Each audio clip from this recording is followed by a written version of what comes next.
مراجعه‌نامه شرکت برق تاجیک به مردم تاجیکستان. هموطنان عزیز، در مملکت ما منبع اساسی استحصال نیروی برق آب دریاها به حساب رفته. همساله حجم استحصال آن از روی ذخیره‌های آب در اول سال به نقشه گرفته می شود. این در حالی که ذخیره کردن آب در آبانبارها در فصل بهار آغاز گردیده، در فصل تابستان به انجام رسد. مجرای آب دریاها و وابسته به آن ذخیره نمودن آب در آبانبارها به تغییریابی اقلیم، شرایط آب و هوا و عامل‌های دیگری طبیعی علاقمندی به واسطه داشته، پیشگویی حالت و سطح آب دریاها خیلی دشوار می باشد.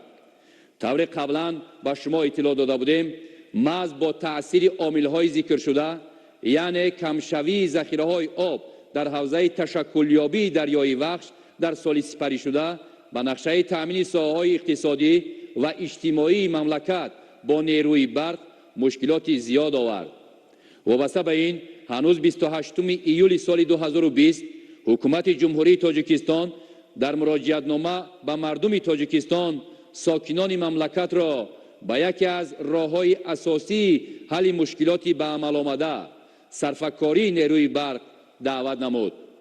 در برابر این، از طرف حکومت جمهوری تاجیکستان و شرکت برق تاجیک نیز جهت قانع گردانیدن طلبات اهالی و اقتصادیات ملی به برق یک قطار چاره‌های تعجیلی اندیشیده شدند.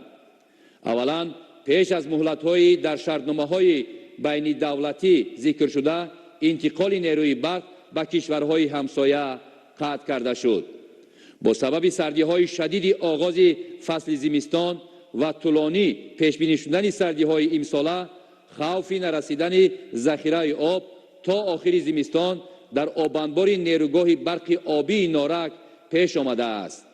حالا سطح آبانبار نیروگاه برق آبی نارک در مقایسه با همین دوره سال گذشته 4 متر پست است.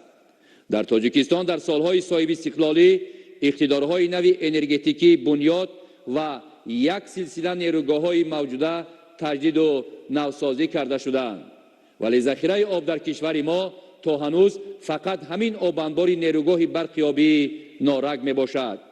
علاوه بر این، مرکز برق و گرمایدهی دوم شهر دوشنبه که آن با موفقیت فعالیت دارد و 2 اگریگات نیروگاه راغون منظم کار کرده ایستادند، ولی در برابر این طلبات به برق در مملکت سال تا سال می افزاید.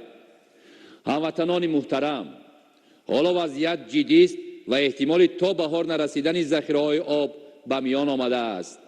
از این رو لازم آید که چند مدت در کشور در آن موضع‌هایی که بناهای بلند آشیانه موجود نیستند و امکان استفاده دیگر منبع‌های گرمی موجود است، انتقال برق محدود کرده شود. محدودیت از روز 5 ژانویه سال 2021 اساساً شبانه جاری گردیده، از ساعت 23 شب تا ساعت 6 صبح ادامه می‌یابد. ما باور داریم که هموطنان گرامی ما را درست می‌فهمند که این تدبیر از روی ضرورت میباشد. مقصد از آن پیشگیری نمودن از پر صرف شدن ذخیره‌های آب بوده، در صورت گرم آمدن ماه‌های منبعد زمستان، زیاد گردیدن سطح آب در مجرای دریای وخش و ذخیره آبی آبانبار نارک، امکان بیکار کردن محدودیت به نظر گرفته شده است. هموطنان عزیز، شرکت برق تاجیک هیچگاه خواهشمند محدود کردن انتقال برق و به برق گذاشتن مردم نیست، ولی امروز وضعیت همین را تقاضا می نماید.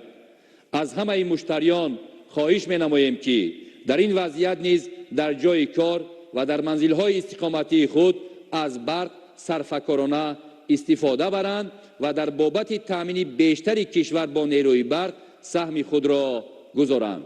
بیننده‌های عزیز، این بود مراجعه‌نامه شرکت برق تاجیک به مردم عزیز تاجیکستان.